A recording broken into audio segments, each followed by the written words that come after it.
This is the X-Zone Broadcast Network, broadcasting worldwide on broadcast affiliates and satellite program providers, including CNN Broadcast Network, Sirius Satellite Network, Star Media, Good News Radio Network, Angel Broadcast Network, Wiki Broadcast Network, and WPBN TV. For more information on the X-Zone Broadcast Network, visit us at www.xzbn.net.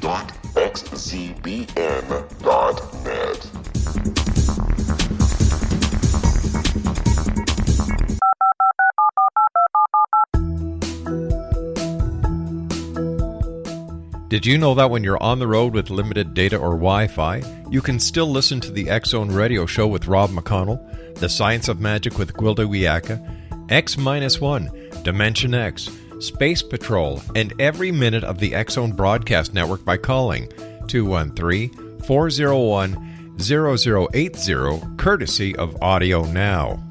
No smartphone, app, or internet needed. It saves your data plan, and it's free if you have unlimited minutes. Call 213-401-0080 to listen on any phone, anytime, anywhere. Remember, 213-401-0080 for the best of the paranormal, parapsychology, and sci-fi radio programming anywhere, 24/7, 365. The X-Zone Radio Show with Rob McConnell is largely an opinion talk show. All opinions, comments, or statements of fact expressed by Rob McConnell's guests are strictly their own and are not to be construed as those of the X-Zone Radio Show or endorsed in any manner by Rob McConnell, Relmar McConnell Media Company, the X-Zone Broadcast Network, its affiliated networks, stations, employees, or advertisers.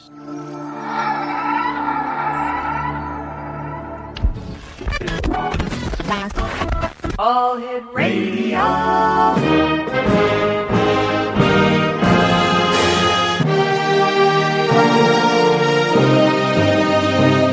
Welcome to the X-Zone, a place where fact is fiction and fiction is reality.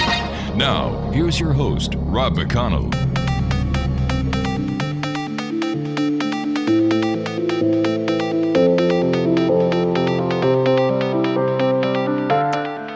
And welcome back, one and all. This is the X-Zone. I am Rob McConnell. We're coming to you from our broadcast center in Hamilton, Ontario, Canada, and around the world on the X-Zone Broadcast Network, on the Digital Satellite Network, on the Digital Radio Broadcast Network, Wiki Broadcast Network, Talkstar Radio, and TalkStream Live, and many other independent affiliates and satellite programming providers. If you'd like to send us an email, studio@xzoneradiotv.com, on all social media sites, X-Zone Radio TV, and our main website where you can find out what we've been doing, what we are doing, and what we hope to be doing at www.xzoneradiotv.com. X-Zone, my guest this hour is a lady that we've had the pleasure of having on the show before. Her name is Elizabeth Koehler-Pentacoff, and she is the author of a very fascinating book, The Missing Kennedy, Rosemary Kennedy and the Secret Bonds of 4 Women. And her website is www.missingkennedy.com. Now, throughout her childhood, our guest this hour, Elizabeth Koehler-Pentacoff, frequently visited Rosemary Kennedy, President John F. Kennedy's sister. Why? Well, her aunt, Sister Paulus Koehler, Franciscan nun, was Rosemary's devoted caregiver at St. Coletta in Jefferson, Wisconsin for 15 years, and her driver and travel companion for over 30 years. The Missing Kennedy chronicles Rosie's life along with that of the author's aunt, and delves into similarities between the two families. It includes many never-before-seen private photos, Kennedy quotes from the author's interviews, and information about Rosemary and her famous family. The book delves into Rosemary's misdiagnosed condition, why her father sought an experimental brain surgery that was done without his wife's knowledge, how he kept the fact hidden from the rest of his family for over 20 years, and what Rosemary was actually like after the lobotomy. Through the author's relationship with Rosemary, Sister Paulus, and other relatives, the author discovered how family, faith, and silence intertwine to bond, strengthen, or destroy ourselves and our relationships, no matter our status or circumstance, whether one is rich, extraordinarily family, or, like me, a poor, ordinary one. Joining me now is Elizabeth Koehler-Pentacoff. And Elizabeth, welcome back to the X Zone. Great having you with us again. Well, thank you. I'm very happy to be here. I was sharing with you before we went on air one of the conspiracy theories that has just arisen in the last couple of months, that what happened in Dallas, Texas, the assassination of President Kennedy, was staged because he had been suffering from a brain dysfunction, which included a lobotomy, and that this was all staged in order to save the face of the presidency. And I was telling you that this kind of parallels your book. It really does. I doubt the validity of that. As I do. Because of how they learned how Joe had learned the truth about the horrors of the lobotomy through Jack Kennedy's beloved sister, Rosemary. But it does sound very familiar. Plus, the conspiracy theories abound, and in today's technological age of instant information, I think there's more misinformation than there is credible information. And in fact, I've said this many times on my show over the past 25 years, that the Internet is the largest septic tank that mankind has ever created. Boy, are you right. The Internet is very valuable in many ways because we can access some excellent research through verified sites, for instance, the Library of Congress, our public libraries throughout, the United States, as well as university libraries. But again, you were completely correct. Anybody who's anybody can post whatever they like on the Internet, and often that arrives in a lot of misinformation, lies, and unfortunately, bullying and hatred. Yeah. Just to give you a quick example before I go to my break in about 30 seconds, today on Facebook there was a news article that implied that Sylvester Stallone had died, and when you clicked on the link, it brought you to an advertising page. Oh, no. Yeah. Exonation Elizabeth Koehler-Pentacoff is our special guest. Her website is missingkennedy.com, and we'll be back on the other side of this break talking about her book, her relationships, and much more. Don't go away.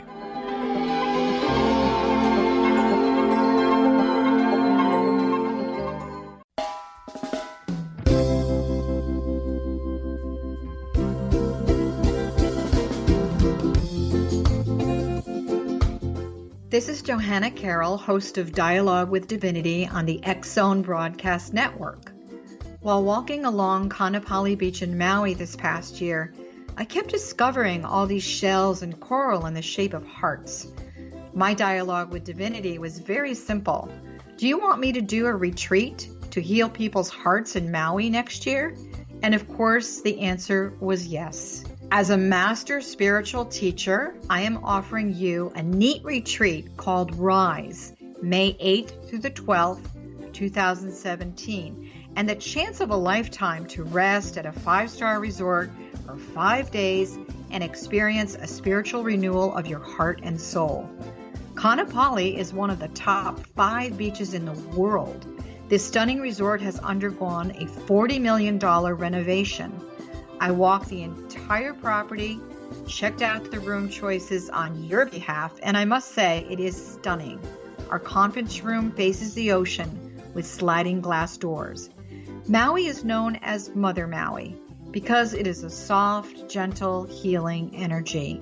In the embrace of Mother Maui, you will feel yourself rising from the limitations of an ordinary life to an extraordinary journey of peace, bliss, and harmony. A greater sense of clarity. Our Rise Retreat ignites renewal in the sacred elements of air, water, earth, fire, and wind. There's plenty of free time to enjoy all that Maui has to offer. A small deposit is required now to reserve your space as this retreat, it will sell out. For more details, please go to johannacarroll.com and register today. Aloha, and I'll see you in mystical Maui.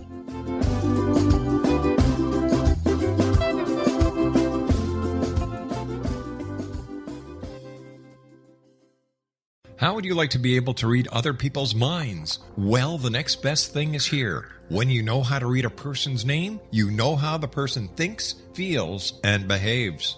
Each letter in our name holds a key to unlock our true essence. Our name contains both our gifts and challenges in this lifetime. Mnemology science discovers personality secrets hidden in the placement of the letters of our names, including the first and last impression people remember about us. Sharon shows us how to interpret the arrangement of letters as outlined in her book, Know the Name, Know the Person. Sharon Lynn Wyeth created mnemology science after 18 years of research and testing her theories, and has supported thousands of people around the world in understanding themselves and others better. You'll enjoy Sharon's unique teachings as she shares her system to learn the gifts behind your given birth name. Even if you don't like your birth name, there are jewels in this book. If you're thinking of changing your name, ready to name your child, or wanting to get along better with others, this is the book for you. If you'd like to improve your relationships and change your life for the better, get the book today, Know the Name, Know the Person, or visit www.knowthename.com. That's www.knowthename.com.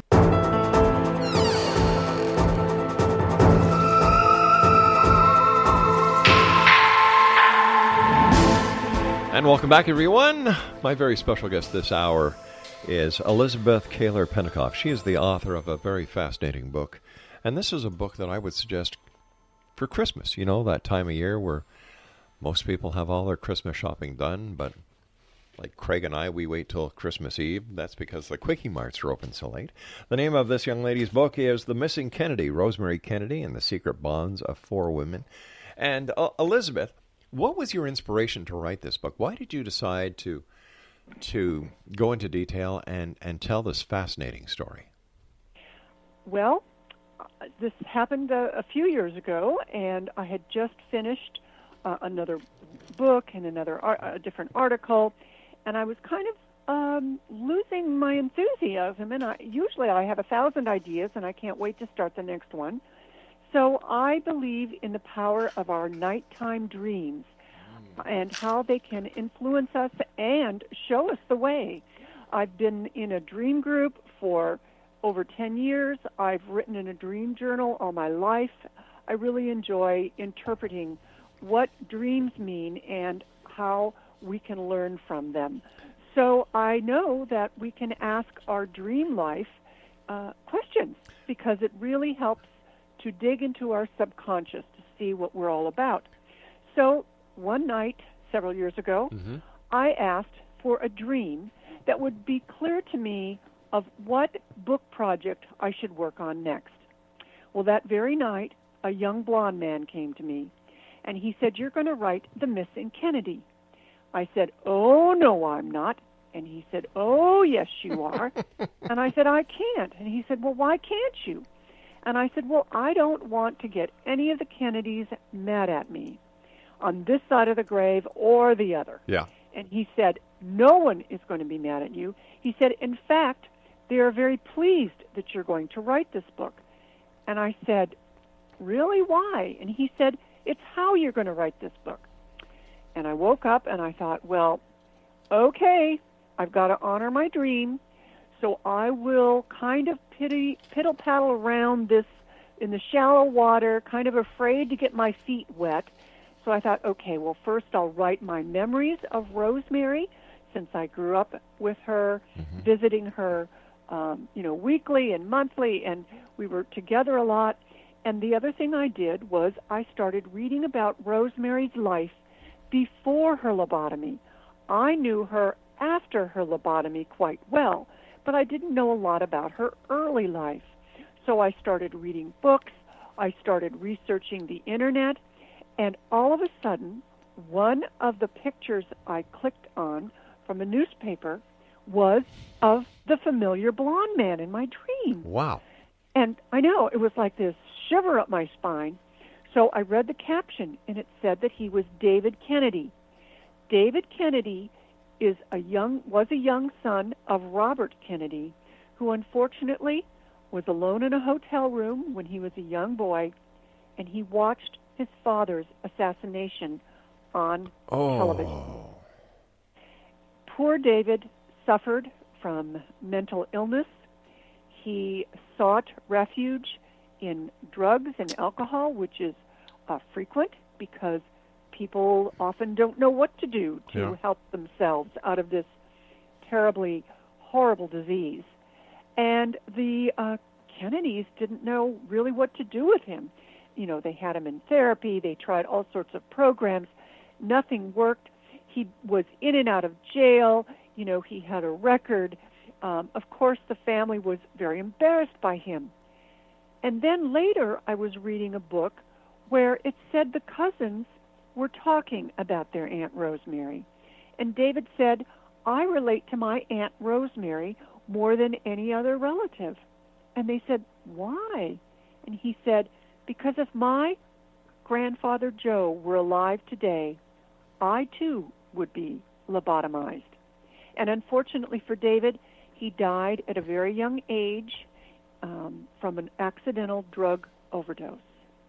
So I felt like he was calling me from beyond, telling me that I needed to write this book. And then I felt like, well, this book is more important than just telling my story. There's another reason I have to write this book. And through the journey of writing it, I found out what it was. What was it? It was that Rosemary suffered from mental illness, and while she was suffering from it, when I was growing up, my family had suffered from mental illness. My mother's aunts and my uncle had depression. One aunt was diagnosed with schizophrenia. Oh, my gosh. And it was a horror story, not only what she went through, but what we went through trying to help her. And so we had kind of a parallel story in a way. And I realized that today, mental health in our country still has huge problems. We do not give it the consideration it needs. We need to erase the stigma from mental illness because mental illness is a disease. It is. And yet it's treated as society's dirty little secret. We can't talk about it. And if you cannot talk about it, you cannot address it. Exactly. Yeah. And being in the whole silent world of not only in Rosemary's era, she was born in 1918 and grew up in the 20s and the 30s, and she had her surgery in 1940. But even in the 60s, when my aunt was dealing with it, and we were all dealing with this, it was silence. I was not even to say anything about my Aunt Zora to anybody. She was erased from any talk at all because it was so secretive and she was whispered about. I want to tell you a little story. Going back into the 50s in Montreal, where I'm originally from, the CIA was conducting experiments at the Allen Memorial Hospital under the code name MK Ultra. Yeah. My mother was a unwilling participant of those experimentations. So I can fully understand and I fully appreciate, and I have been an advocate of getting mental illness to a point where it has to be dealt with. My mother, God bless her, she's 86. She went to the Allen Memorial for migraine headaches.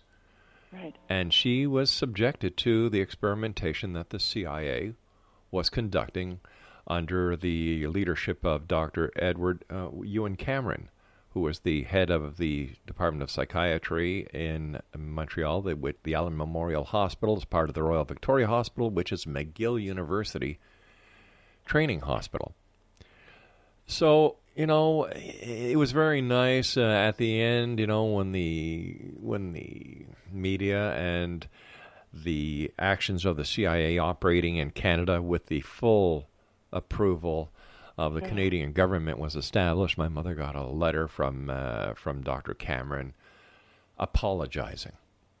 A little late. A little late. And, you know, people don't realize that mental illness can be caused by so many things. Yes. From, you know, hereditary illnesses, from psychological illnesses, from natal illnesses, trauma, PTSD, stress, that it has to be addressed. And I don't understand why society is so lackadaisy on this issue, why it is still in the closet. I agree. Part of it is it's not a sexy disease. Nobody has put all of their time and effort, celebrity-wise, behind it. Glenn Close has stepped out, which is really excellent. But we need more larger names, bringing donors. There should be, ads on television about it. There should be, a whole campaign. We should have, walks for this cause. There was a time in the 70s, Rosalind Carter worked very hard for this. Yes. A lot of the institutions that were problematic, I will say, did close. But what was supposed to happen were that every community was supposed to have a specific mental health center, a service, which picked up the pieces from where the institutions left off. And instead, the 80s came along, and it was the me generation. And everything was wiped out. Everything that she had done, all the funding, all the legislation, anything that was going anywhere stopped because people said, nope, we don't want to give money there. Politicians said there's no money in this. We're just going to forget it and back burner it. And guess why we have such a huge homeless problem? Guess why we have such serious mental illness where people are shooting at each other every day? I mean, most of our mentally ill, suffering people are in prison.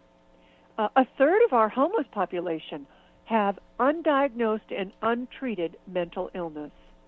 So something needs to be done, and we need to start raising our voices and proclaiming it so. And yet we still have all these men and women who are, in my opinion, hero warriors that are coming back from the different wartime theaters that are coming back with mental problems, mental issues, including PTSD and so on, that they did not leave with. And they are just being left out to, what? They sure are. They're being left out to hang, and nothing is being done. And it's, I'm very fearful. I'm very fearful that we're moving into a darker time. So I think that it's important for each one of us in our, non-famous and non-rich ways, as we are, we can do something about it on a smaller scale. We can, act with our actions and our words, be thoughtful and kind and empathetic. And we can inspire others by, if you are on Facebook or Instagram or anything, you need to use your person, your being, to make positive statements regarding empathy for anyone who suffers from this disease. We need to erase the stigma, and we need to bring it to our politicians' sensibilities, writing letters, calling politicians, telling them how much we need to help anyone who either suffers or family members who are dealing with this. I've always said that if you're not part of the solution, you're part of the problem. And we need more people getting involved so that we can eradicate this veil of, or this cloak of invisibility that we put over the mental problems that society are facing. It's just going to get worse instead of getting better. Yeah. You and I have to take our break. We'll be back in 2 minutes after the news. Exo Nation, my guest this hour is Elizabeth Koehler-Pentacoff. Her website is www.missingkennedy.com. That's www.missingkennedy.com. And we'll both be back As we continue this conversation, and we're going to get back to the book, and because there are so many questions, who, what, when, where, why, we'll find out to the best we can within the hour. And as I was saying before, this is the Christmas season. You know, somebody who likes to get a good book, sit in front of a fire on a snowy day, this would be that book. The name of the book is The Missing Kennedy, Rosemary Kennedy and the Secret Bonds of Four Women. And once again, www.missingkennedy.com. I'm Rob McConnell. This is the X Zone. Don't go away.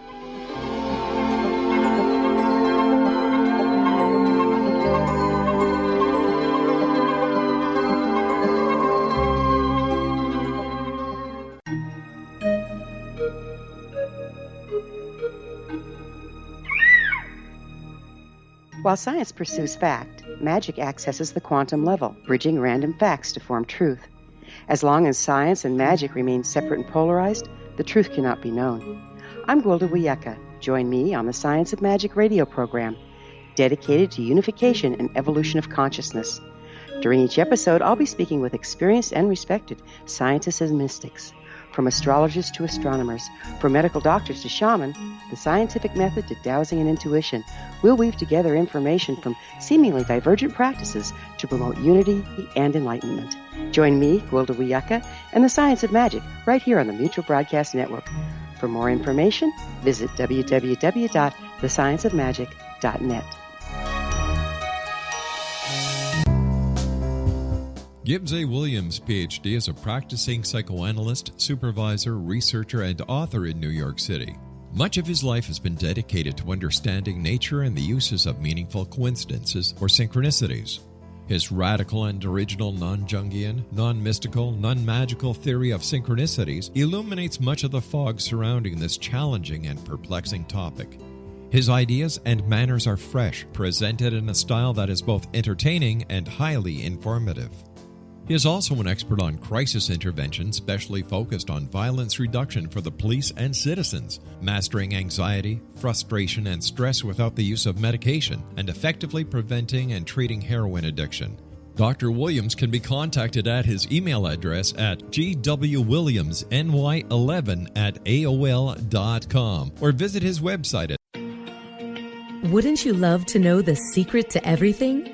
Well then, meet Dr. Kimberly McGeorge and her cutting-edge breakthrough knowledge that combines science with possibility.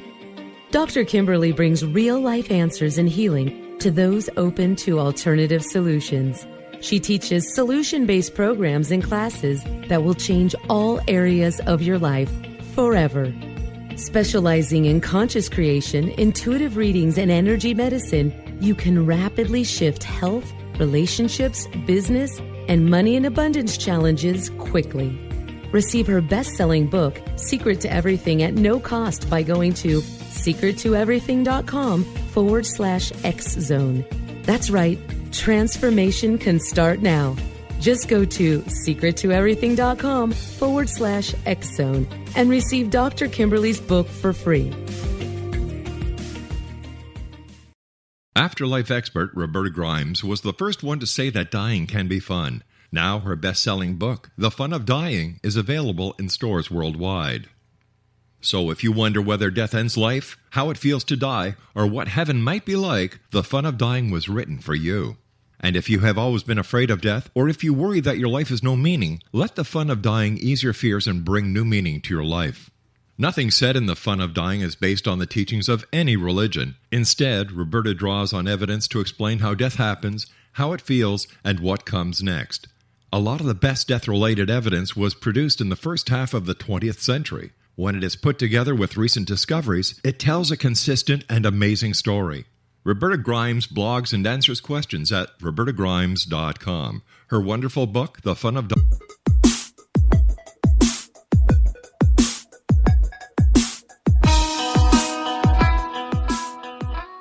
Welcome back, everyone. Elizabeth, let me ask you a question. In writing your book, you must have done research, and during your research, did you come up with anything that actually changed your view of the Kennedy family? Absolutely, I did. When I was young, I talked about Rosemary's unfortunate lobotomy with both my mother and my aunt, Sister Paulus, who cared for her. And they told me that, because of history and time and what culture was like then, that, it really wasn't all of Joe Kennedy's fault what happened.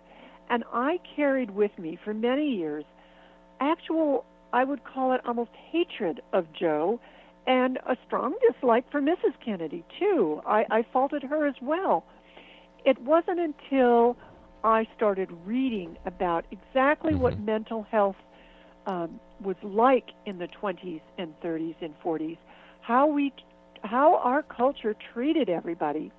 And if anyone had someone in the family who had any mental illness, any mental challenge, if they had epilepsy, if they had anything like that, they were hidden away in attics or basements, because if people would have found out, the breadwinner would have lost his job, they could have been evicted, there would have been bullying, violence, and then many of the people's families, members, loved ones were put in institutions because it was recommended to by the doctors. And they told the patients' families never to visit them. So it was a horrible situation. And as you pointed out, war causes more mental illness and trauma because of PTSD, which, of course, they had no idea what that was back then. That's right. So it was a desperate situation. And then entered Dr. Walter Freeman, one of Rosemary's surgeons. He saw what a desperate need there was. He attended a conference in Europe where he found out about the lobotomy. So he joined with neurosurgeon Dr. James Watts, and they started the procedure.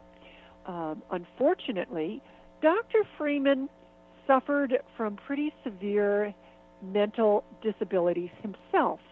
Although Yale educated and he taught through George Washington University, he was known more as a theatrical showman, and he really twisted the media around his little finger. And back then you didn't question doctors. They were God.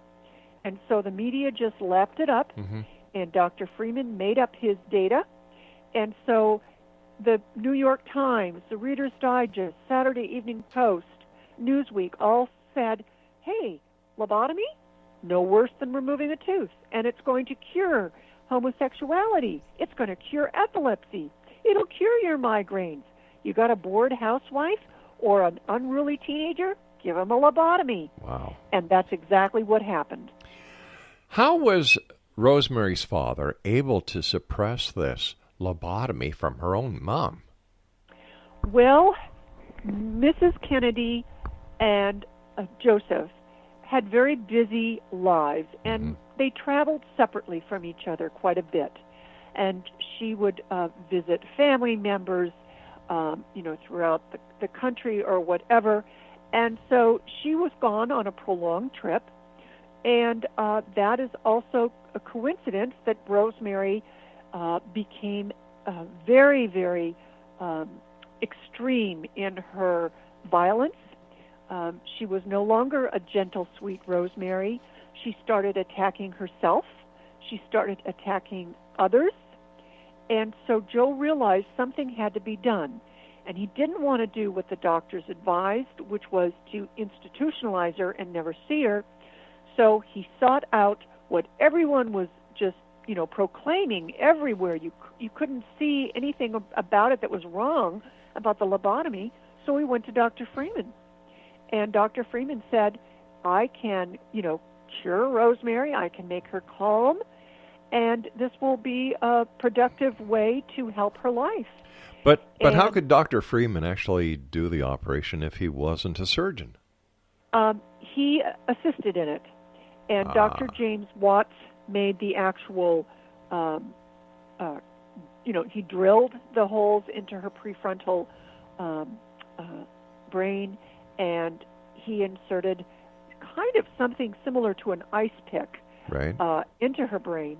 And Dr. Freeman asked Rosemary to count and to sing a song. So Rosemary was not completely knocked out. she was awake and had to respond to auditorial cues. And as soon as she was singing and counting, Dr. Watts would twist this utensil, and when Rosemary stopped being able to respond, then the surgery was complete. Unfortunately, it didn't just calm her down like they hoped, but it robbed her of all of her basic skills. Oh my gosh. She wore diapers and was bedridden. It was very, very sad and shocking.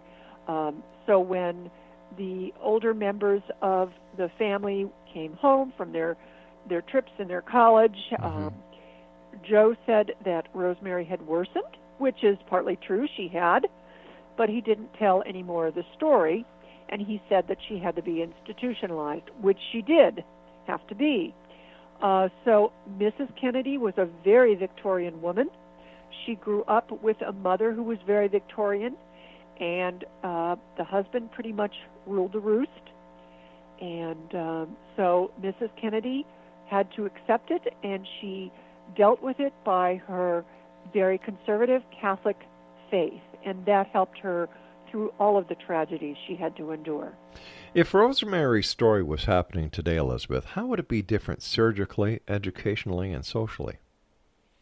Well, first of all, I don't think that Joe would have even attempted it, because there would have been scientific studies, and it would have proven it to be a foolhardy thing to do, and he would not have attempted it.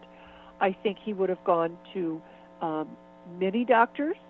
I think that today women have more of an equal relationship with their husbands, or at least in the United States we hope they do, and so that there would not be a great cover-up as well.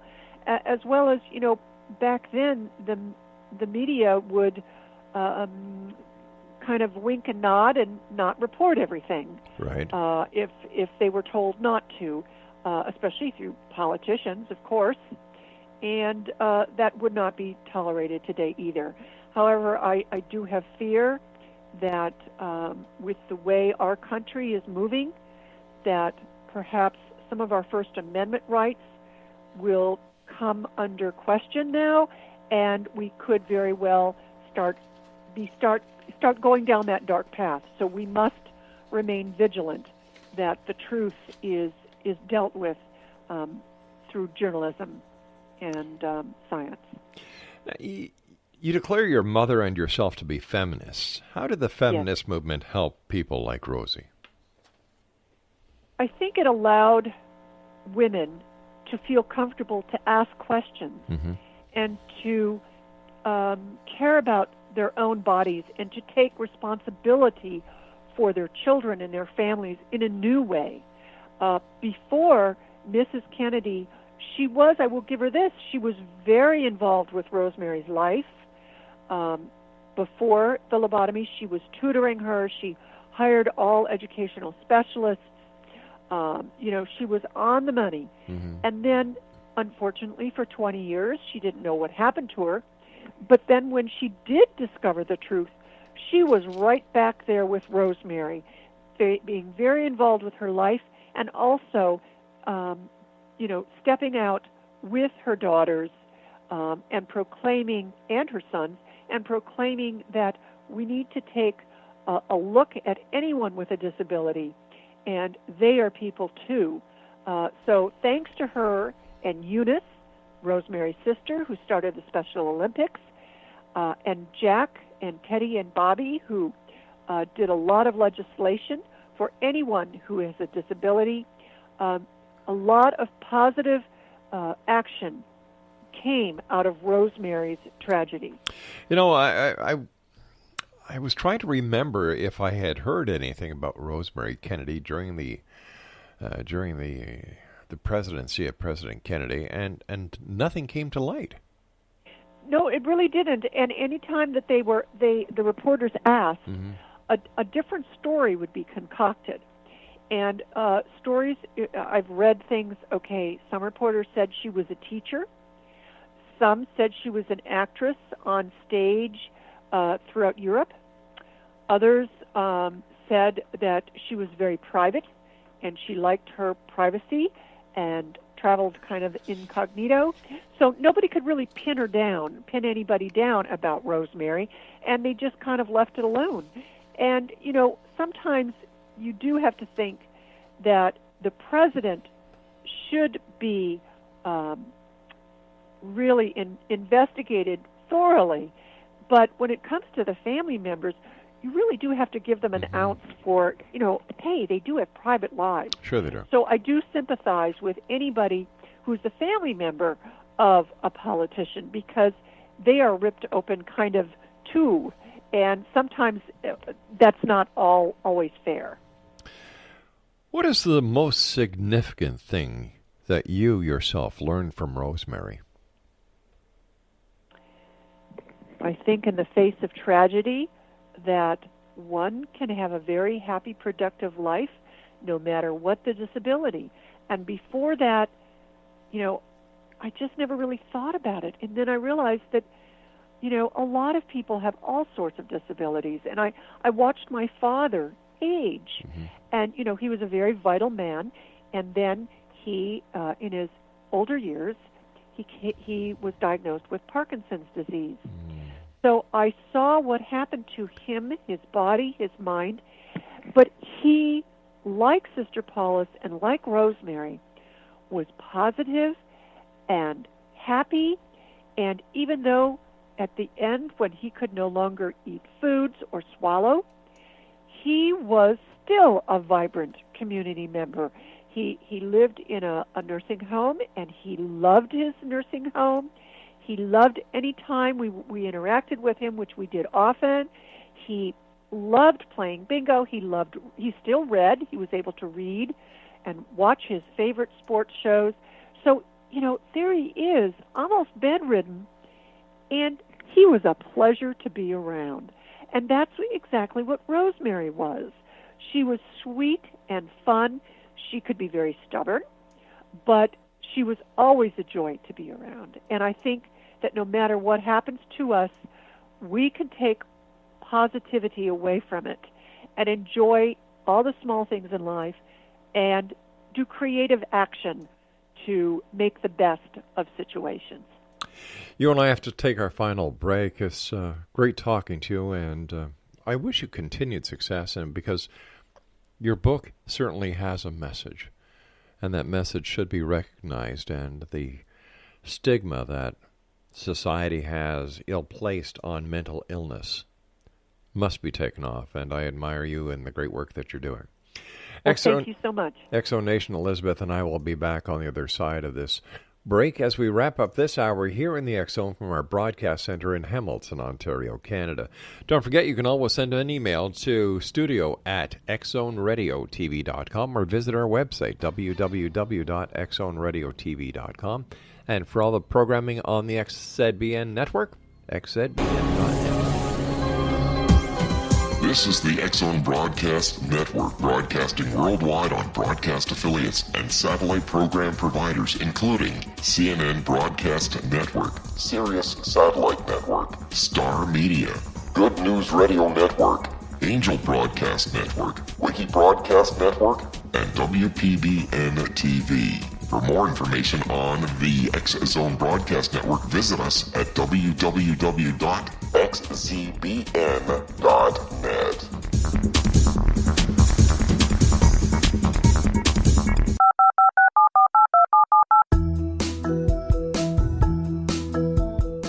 Did you know that when you're on the road with limited data or Wi-Fi, you can still listen to the X-Zone Radio Show with Rob McConnell, The Science of Magic with Gwilda Wiyaka, X-1, Dimension X, Space Patrol, and every minute of the X-Zone Broadcast Network by calling 213-401-0080, courtesy of Audio Now. No smartphone, app, or internet needed. It saves your data plan, and it's free if you have unlimited minutes. Call 213-401-0080 to listen on any phone, anytime, anywhere. Remember 213-401-0080 for the best of the paranormal, parapsychology, and sci-fi radio programming anywhere, 24/7, 365.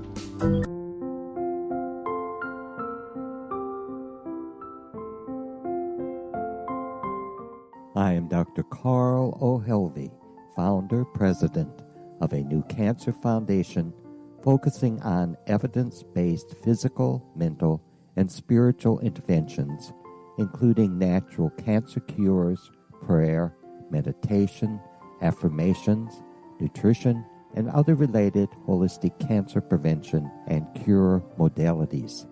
These are used in cancer education, research, and financing care. I ask for your help to continue this important work by donating at www.holisticcancerfoundation.com.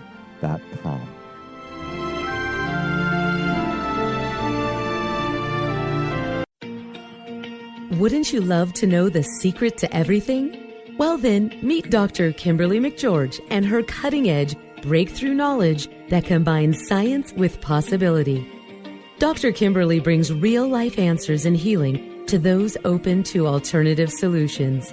She teaches solution-based programs and classes that will change all areas of your life forever. Specializing in conscious creation, intuitive readings, and energy medicine, you can rapidly shift health, relationships, business, and money and abundance challenges quickly. Receive her best-selling book, Secret to Everything, at no cost by going to secrettoeverything.com/X-Zone. That's right. Transformation can start now. Just go to secrettoeverything.com/X-Zone and receive Dr. Kimberly's book for free.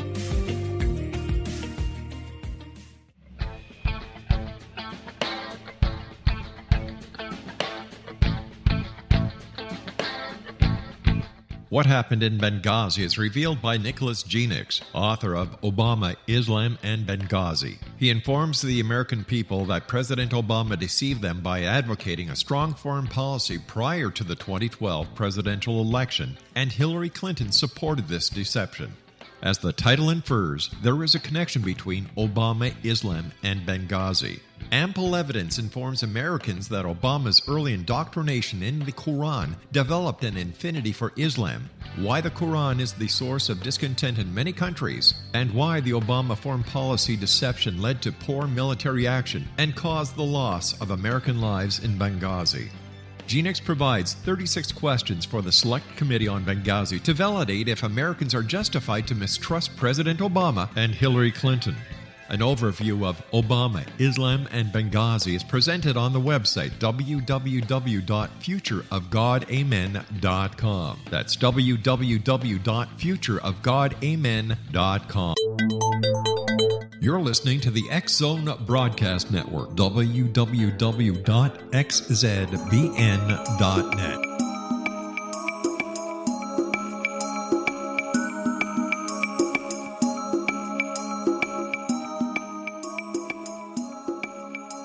Exonation.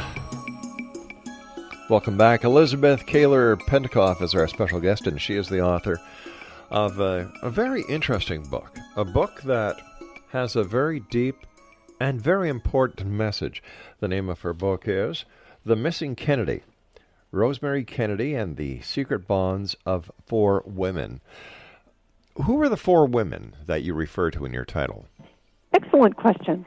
It is Rosemary, Sister Paulus, cared for her, myself, and the very formidable and ambitious Youth Kennedy Shriver, and I admire her greatly. She was married to Arnold Schwarzenegger, right? No, but close. Her daughter Maria was. Oh, right. I'm sorry. That's okay. Annie, why'd you do that, Annie? Well, the Kennedy family is so big, it's hard to keep track of who is married to who and which one's the sister and which one's the mother and the father and on and on. What is it that you would like people to take away from your book? That do not suffer whether you have a mental disease or a disability, or you have a family member with one, do not suffer alone. I think that, today we have an excellent organization called the National Alliance of Mental Illness, NAMI, NAMI.org. They are spread throughout the universe, and they have chapters in all sorts of different towns and communities.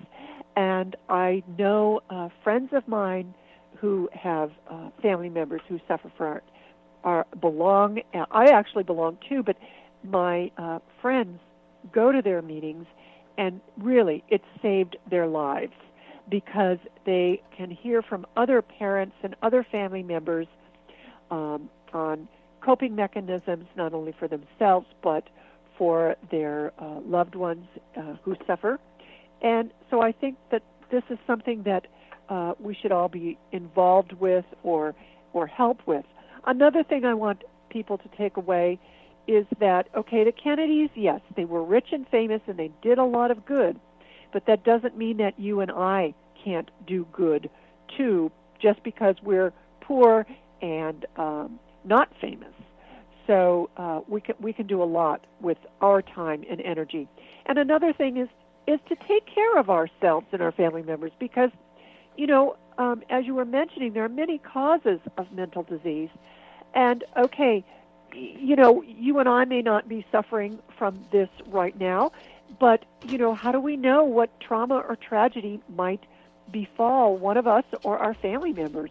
And that trauma may cause a mental disease, such as depression or something like that. And so we need to take care of ourselves and our family members. You can do this in so many ways. You can do this by practicing gratitude every day. Even when I'm only just, down in the dumps, which is nothing like depression, which is overwhelming, I can cheer myself up by just thinking of 3 things that I'm grateful for, right this very moment. And spending time in nature and finding a passion and really getting involved with a passion, whether it's reading or listening to music or anything like that, I have a dog where I don't think I could survive without my dog because she gives me so much pleasure.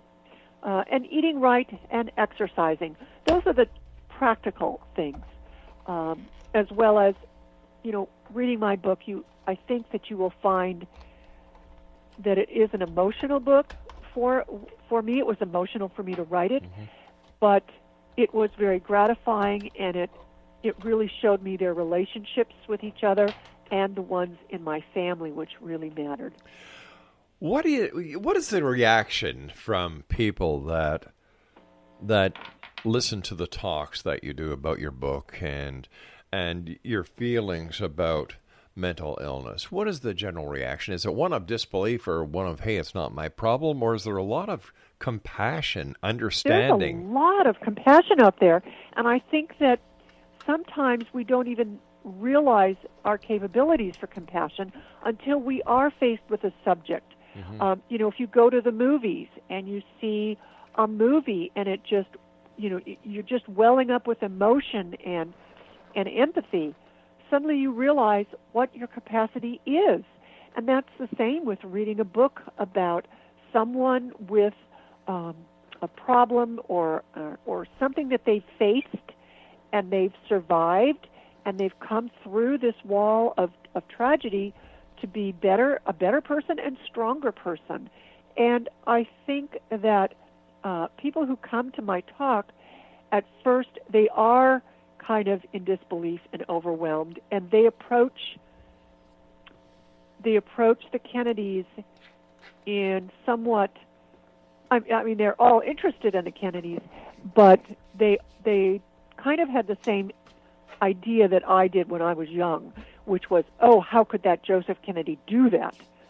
And they're just dripping with kind of like yuck, which is true. It is kind of yucky. But after they hear the talk and they join in a lot, because there's a lot to discuss within my book, they are suddenly on the other side, and they said, we didn't realize what a hopeful and positive book this was. it's not a dark and deep, gloomy subject at all. It's very life-giving.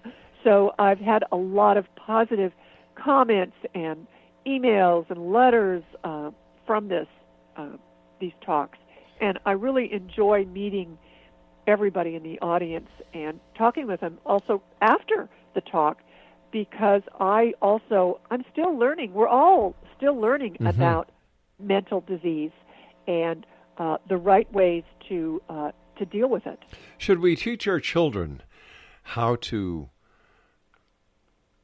better understand and how to better help when it comes to mental illness? Absolutely.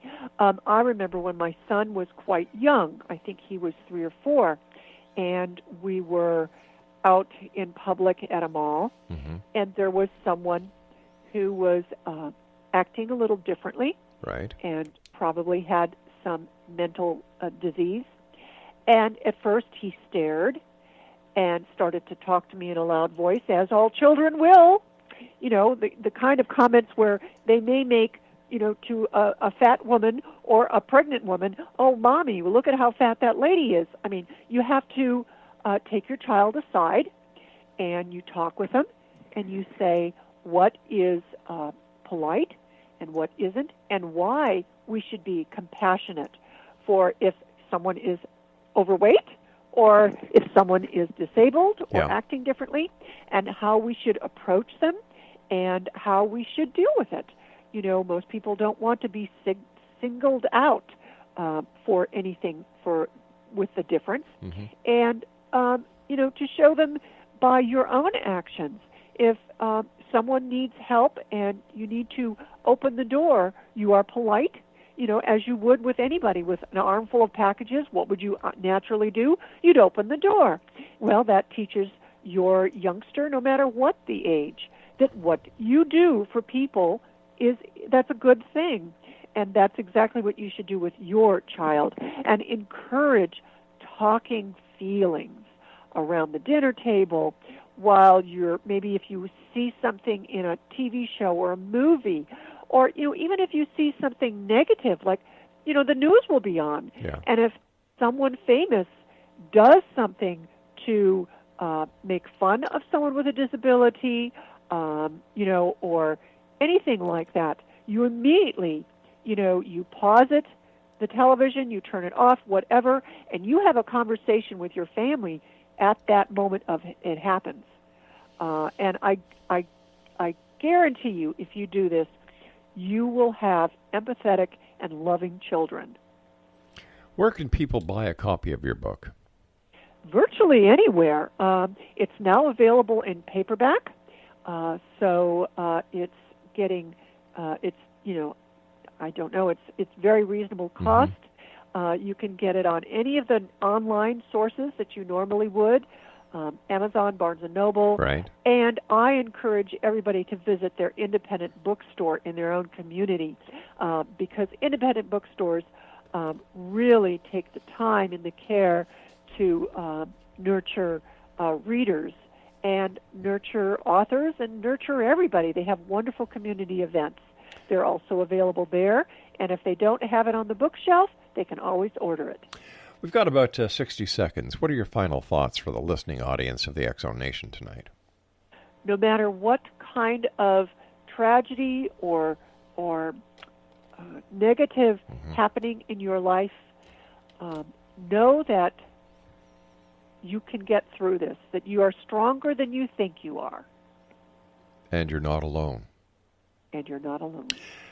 Elizabeth, thank you ever so much for joining us. To you and your family at this very wonderful time of year, a very Merry Christmas, and I wish you success, love, joy, and happiness in the many years to come. Thank you for being with us tonight. All right, thank you so much. My pleasure. X-Zone Nation, our guest this hour has been a lady who wrote a very fascinating, interesting book that we can all learn from, Elizabeth Koehler-Pentacoff. And her website is missingkennedy.com. I'll be back on the other side of this break with the news as we continue here in the X Zone from our broadcast center in Hamilton, Ontario, Canada. Are you a skeptic or are you a believer? I want to hear from you. Is there a special guest that you'd like us to bring on? Is there a special topic you'd like us to discuss? Whatever it is, send me an email, studio@xzoneradiotv.com. I'm Rob McConnell. I'll be back. Don't go away.